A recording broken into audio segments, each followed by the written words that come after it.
மத்தேயு 13ஆம் அதிகாரம்.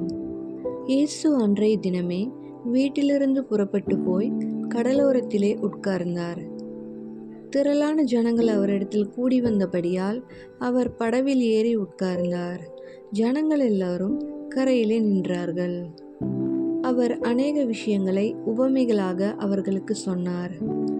கேளுங்கள், விதைக்கிறவன் ஒருவன் விதைக்க புறப்பட்டான்.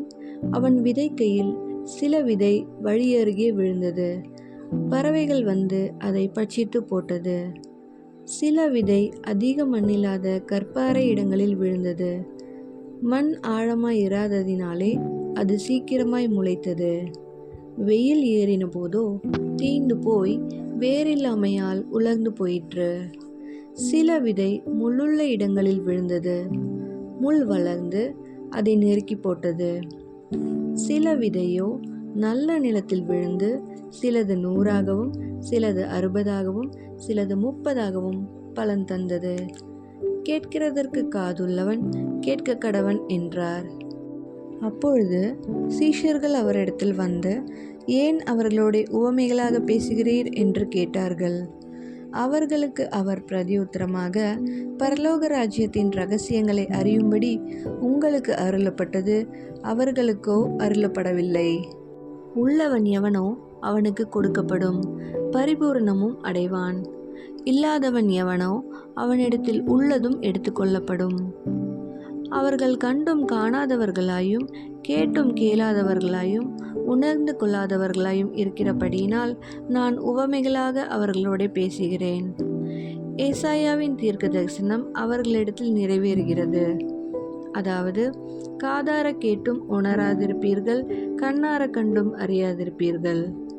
இந்த ஜனங்கள் கண்களினால் காணாமலும் காதுகளினால் கேளாமலும் இருதயத்தினால் உணர்ந்து மனம் திரும்பாமலும் நான் அவர்களை ஆரோக்கியமாக்காமலும் இருக்கும்படியாக அவர்கள் இருதயம் கொழுத்திருக்கிறது. காதால் மந்தமாய் கேட்டு தங்கள் கண்களை மூடிக்கொண்டார்கள் என்பதே. உங்கள் கண்கள் காண்கிறதினாலும் உங்கள் காதுகள் கேட்கிறதினாலும் அவைகள் பாக்கியமுள்ளவைகள். அநேக தீர்க்கதரிசிகளும் நீதிமான்களும் நீங்கள் காண்கிறவைகளை காணவும் நீங்கள் கேட்கிறவைகளை கேட்கவும் விரும்பியும் காணாமலும் கேளாமலும் போனார்கள் என்று மெய்யாகவே உங்களுக்கு சொல்லுகிறேன். ஆகையால் விதைக்கிறவனை பற்றிய உவமையை கேளுங்கள். ஒருவன் ராஜ்யத்தின் வசனத்தை கேட்டும் உணராதிருக்கும்போது பொல்லாங்கன் வந்து அவன் இருதயத்தில் விதைக்கப்பட்டதை பறித்து கொள்ளுகிறான். அவனே வழியருகே விதைக்கப்பட்டவன். கற்பாறை இடங்களில் விதைக்கப்பட்டவன் வசனத்தை கேட்டு உடனே அதை சந்தோஷத்தோடு ஏற்றுக்கொள்கிறவன். ஆகிலும் தனக்குள்ளே வேறில்லாதவனாய் கொஞ்ச காலம் மாத்திரம் நிலைத்திருப்பான். வசனத்தின் நிமித்தம் உபத்திரவமும் துன்பமும் உண்டான உடனே இடறலடைவான்.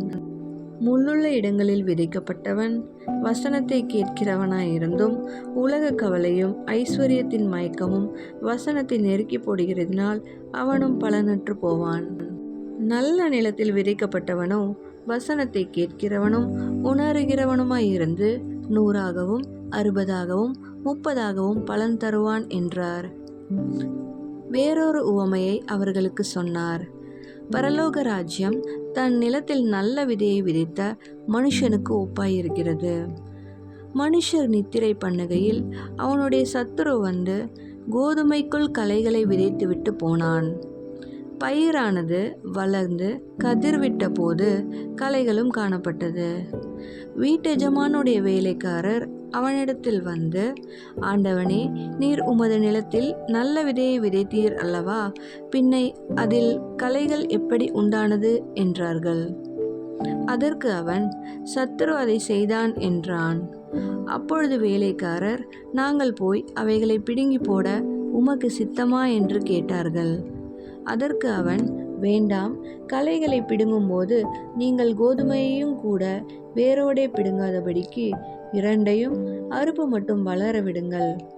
அறுப்பு காலத்தில் நான் அறுக்கிறவர்களை நோக்கி, முதலாவது களைகளை பிடுங்கி அவைகளை சுட்டெரிக்கிறதற்கு கட்டுகளாக கட்டுங்கள், கோதுமையையோ என் களஞ்சியத்தில் சேர்த்து வையுங்கள் என்பேன் என்று சொன்னான் என்றார்.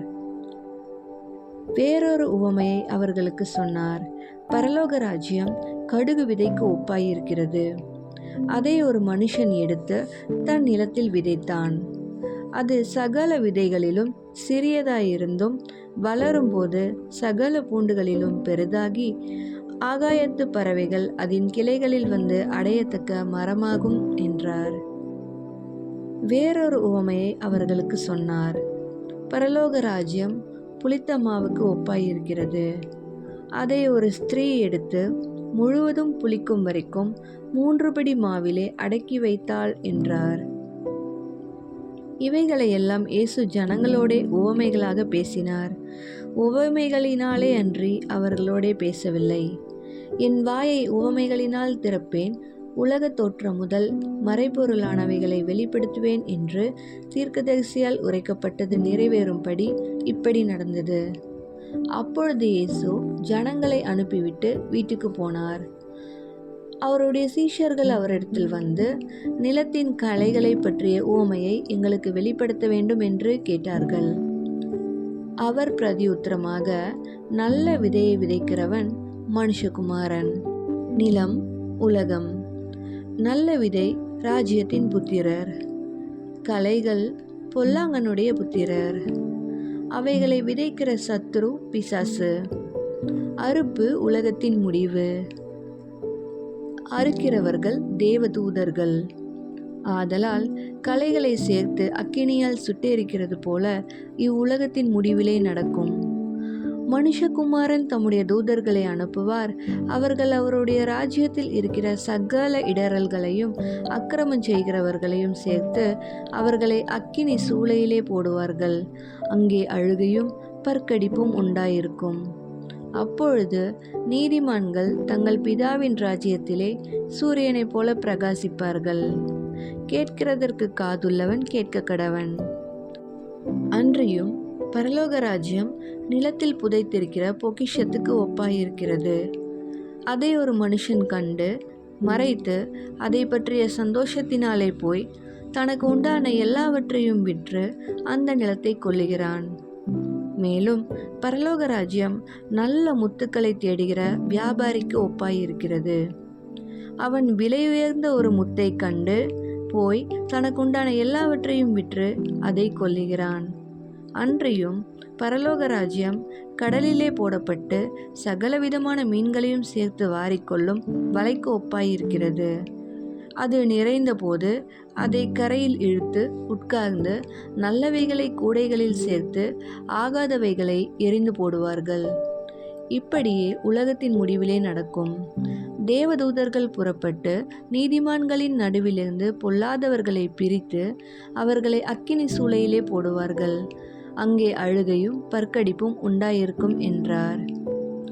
பின்பு இயேசு அவர்களை நோக்கி, இவைகளையெல்லாம் அறிந்து கொண்டீர்களா என்று கேட்டார். அதற்கு அவர்கள், ஆம், அறிந்து கொண்டோம் ஆண்டவரே என்றார்கள். அப்பொழுது அவர் அவர்களை நோக்கி, இப்படி இருக்கிறபடியால் பரலோக ராஜ்யத்துக்கு அடுத்தவைகளில் உபதேசிக்கப்பட்டு தேறின வேதபாரகன் எவனும் தன் பொக்கிஷத்திலிருந்து புதியவைகளையும் பழையவைகளையும் எடுத்து கொடுக்கிற வீட்டெஜமானாகிய மனுஷனுக்கு ஒப்பாயிருக்கிறான் என்றார். இயேசு இந்த உவமைகளை சொல்லி முடித்த பின்பு அவ்விடம் விட்டு தாம் வளர்ந்த ஊரிலே வந்து அவர்களுடைய ஜெப ஆலயத்திலே அவர்களுக்கு உபதேசம் பண்ணினார். அவர்கள் ஆச்சரியப்பட்டு, இவனுக்கு இந்த ஞானமும் பலத்த செய்கைகளும் எப்படி வந்தது? இவன் தச்சனுடைய குமாரன் அல்லவா? இவன் தாய் மரியாள் என்பவள் அல்லவா? யாக்கோபு, யோசே, சீமோன், யூதா என்பவர்கள் இவனுக்கு சகோதரர் அல்லவா? இவன் சகோதரிகள் எல்லாரும் நம்மிடத்தில் இருக்கிறார்கள் அல்லவா? இப்படி இருக்க இதெல்லாம் இவனுக்கு எப்படி வந்தது என்று சொல்லி அவரை குறித்து இடறல் அடைந்தார்கள். இயேசு அவர்களை நோக்கி, தீர்க்கதரிசி ஒருவன் தன் ஊரிலும் தன் வீட்டிலுமே அன்றி வேறெங்கும் கனவிடம் அடையான் என்றார். அவர்களுடைய அவிசுவாசத்தின் நிமித்தம் அவர் அங்கே அநேக அற்புதங்களை செய்யவில்லை.